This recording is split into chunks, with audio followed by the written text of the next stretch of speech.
E vërtet, më përmendet paqen fiskale dhe për ju ishte e dur, e domosdoshme, apo në mungesë të asaj analize që pse erdhëm le shumë pikpyetje dhe që në fakt edhe opozita ngriti shumë pikpyetje gjatë debatit parlamentar. Paqja fiskale në fakt është e përbërë nga dy ligje. Ka një ligj i cili përsërit ato çfarë janë bërë 4-5 herë në 10 vjeçarin e fundit, pra fshirjen e detyrimeve të borxheve tatimore dhe doganore, dhe ka një ligj që quhet për marrëveshjen me biznesin e paligjshëm. Nuk thuhet e paligjshëm në fakt, atë informalin, por në fakt me atë bëhet marrëveshja, se me biznesin e rregull s'ke ç'a bën marrëveshje se ai paguan. Dhe ai është në rregull. Madje ai ndjehet keq kur vjen kjo histori. Ligji ka të bëjë me fshirjen e detyrimeve tatimore, ne kemi përkrahur.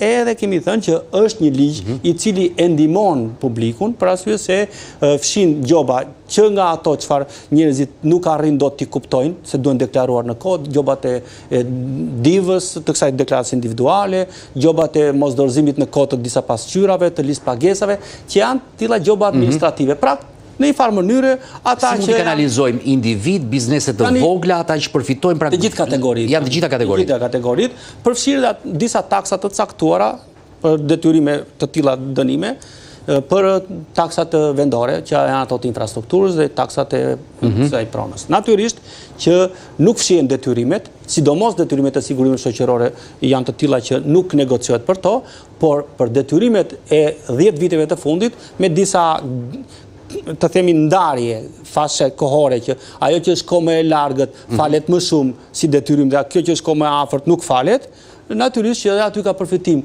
Por morali gjithë kësaj është që penalizon atë që paguan dhe i jep atij kundravajtësit të drejtën për të qenë ai dhe që ai mund të mendojë që shikon se në një periudhë tjetër mund të kemë një falje tjetër. Ligji që ne jemi totalisht kundër dhe kemi qenë gjithmonë është ligji që ka emrin paqja fiskale. Ky është ai paqes fiskale, i cili interpretohet si një instrument që do pajtoj biznesin e kundravajtës, evazionistin, me administratën. Dhe në fakt vë në diskutim çfarë? Sistemin fiskal, i cili nuk i pranon këtë. Është si të futësh një katror në një rreth, nuk pajtohen me njëra tjetrën. Pjesën e transparencës dhe nga ana tjetër dhe drejtësinë tatimore. Pra, drejtësia tatimore është themeli i ndërtimit të marrëdhënies midis tatim-paguesit dhe qeverisë. Dhe në radhë të parë, ky ngjan si një amnisti fiskale, për arsyeën e thjeshtë se i jep të drejtën vetes që të legalizojë kapitale të pa deklaruara më përpara dhe të fusi elementin e korrigjimit të pasqyrave, që normalisht kjo nuk ka të bëjmë me paqe fiskale, por ka të bëjmë me manipulim të historikut financiar të subjektit. Pra, e ke pasur... Pse duhet ta bëjmë me këtë lloj gjëje? Çfarë bën? Nëpërmjet kësaj na anashkalohet dobësia administratës tatimore, e cila në vetvete nuk ka nevojë të bëjë marrëveshje. Ajo ka ligjin, në momentin që ke ligjin, o e bën ose bën.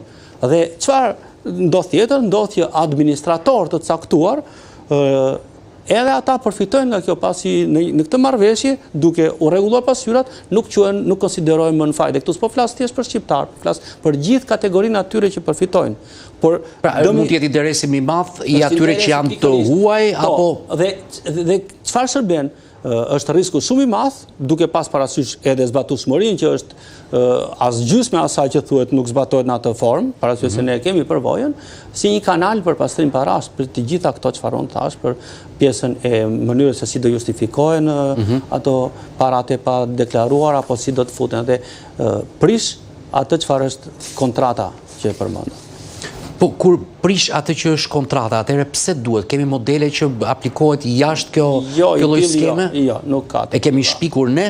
Kjo është një përshtatje tamam alla shqiptare, në një farë mënyre është diçka që unë e kuptoj nevojën e qeverisë që mund të marrë edhe para të shpejta, por më së shumti kjo krijon një dëm të madh, për arsye se nëse e kapim edhe me atë pjesën që lidhet me integrimin, kapitulli 16 që ka të bëjë me taksat, në mënyrë konceptuale nuk e pranon në mënyrën se si kjo është, pra një marrëveshje individuale. Pra mund të kemi kritika dhe nga ata që na i shikojnë një veto në kuptimin nëse mund të quhet veto, për arsyeën e thjeshtë se kjo nuk mund të matet dot me atë çfarë tha FMN-ja.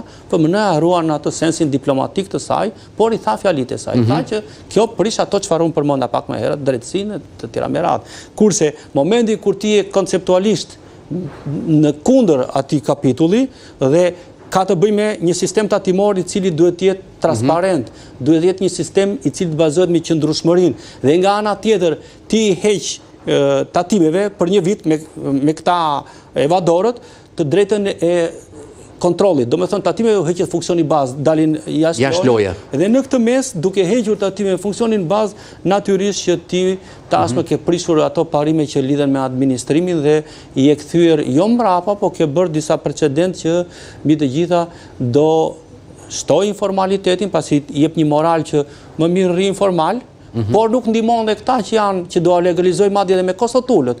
Këta jo vetëm që s'do paguajnë sa që paguajnë tatim pagues të ndershëm 15%, ta do paguajnë 5% me një formulë që kanë gjetur të pa ende qartësuar, që po rrite fitimin 18% më shumë se sa viti kaluar, ti do të marrësh me... Në fakt, është një çudi e madhe se ku gjendet guximi për t'u prezantuar publikut dhe nga ana tjetër se si mund të mendosh pastaj që të negociosh të kapitull.